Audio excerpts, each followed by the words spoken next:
시청자 여러분 안녕하세요. 박구스TV입니다. 이전 영상에서 말씀드렸다시피 기시다 총리가 우리나라에 온 이유는 후쿠시마 오염수 방류에 대해서 시찰 날짜를 정하러 온 것이다라고 말을 했었습니다. 우리나라에서 허락을 받고 방류를 하겠다 이런 뜻이 아니고 이미 오염수 방류는 자기네들이 다 처리를 해놨고 한번 왔다 갔다 한 것처럼 시찰 좀 해달라 라고 말을 하러 온 것이었습니다. 정부에서는 이번 한일 정상회담 최대 성과 중에 하나로 꼽았던 후쿠시마 원전 한국 시찰단 파견이 후쿠시마 오염수 처리 및 방류 시설을 살피는 일본 측의 일방적 입장만을 전달받은 관광 수준에 그칠 것으로 확인이 된다며 논란이 일고 있습니다.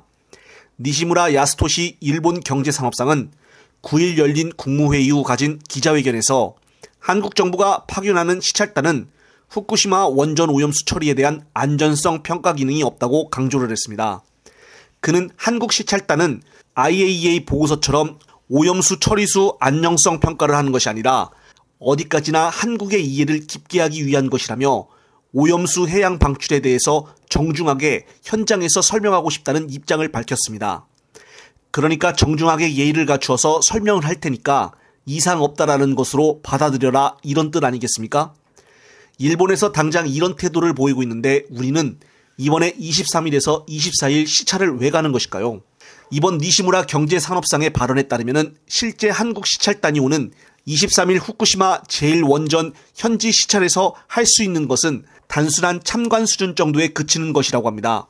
윤두창은 지난 7일 열린 한일 정상회담 후에 가진 양국 정상 공동 기자회견에서 한국 시찰단 파견이 마치 과학에 기반을 둔 객관적 검증이 있을 것처럼 발표했던 것과는 거리가 먼 것으로 보여집니다.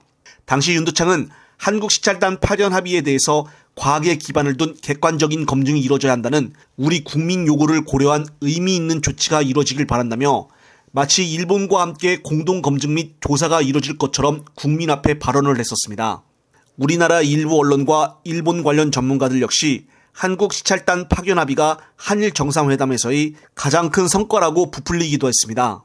성일종 국민의힘 의원은 지난 8일 이에 대해 후쿠시마 오염수 한국 시찰단을 현장에 파견하기로 합의한 것은 큰 성과라고 치켜세우는 촌극을 벌이기도 했습니다.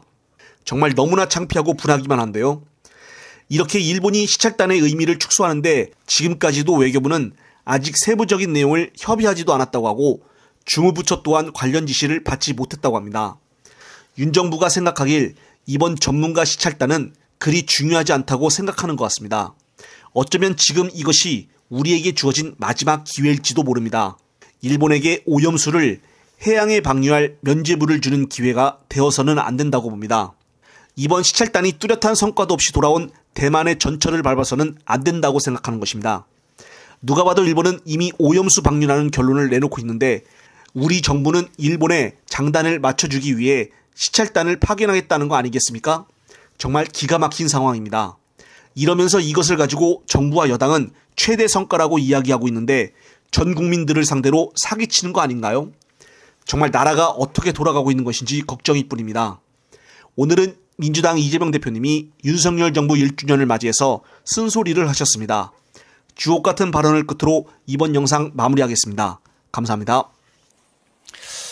특히 또 꼭 우리 사는 이유가 꼭 먹고 사는 문제만은 아니고 자존이라고 하는 것도 있는 것인데 과연 최근에 대한민국의 외교 현실이 우리 국민의 자존심을 충분히 존중하고 있는가?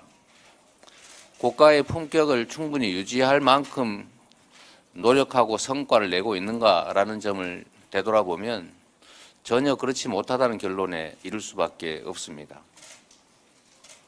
이 참으로 안타까운 현실인데 앞으로도 많은 시간이 남아 있습니다.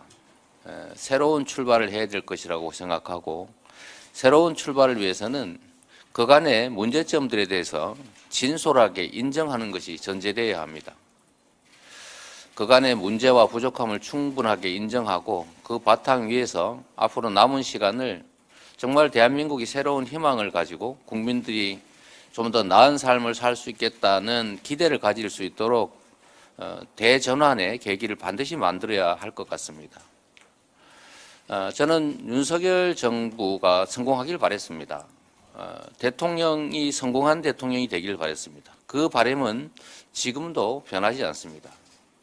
그 이유는 대통령의 성공 또 정부의 성공이 곧 국민들의 더 나은 삶과 대한민국의 더 나은 미래를 보장하는 것이기 때문에 그렇습니다. 아직도 많은 시간이 지나지 않았기 때문에 저는 취임 1년을 좀 기점으로 생각도 바꾸고 정책도 바꾸고 좀 이렇게 대응하는 방식도 좀 바꿔서 새로운 희망을 만들어냈으면 좋겠다는 말씀을 드립니다. 오늘의 토론회에서 단순히 우리가 경쟁하는 정당으로서 집권 여당 또는 집권한 정부를 비판하는 것이 아니라 더 나은 대한민국을 위한 선의의 경쟁의 장을 만들자는 취지이기 때문에 조금 쓴맛이 나더라도 귀 기울여 들어주시고 수용해 주시기를 간곡하게 당부드립니다. 고맙습니다.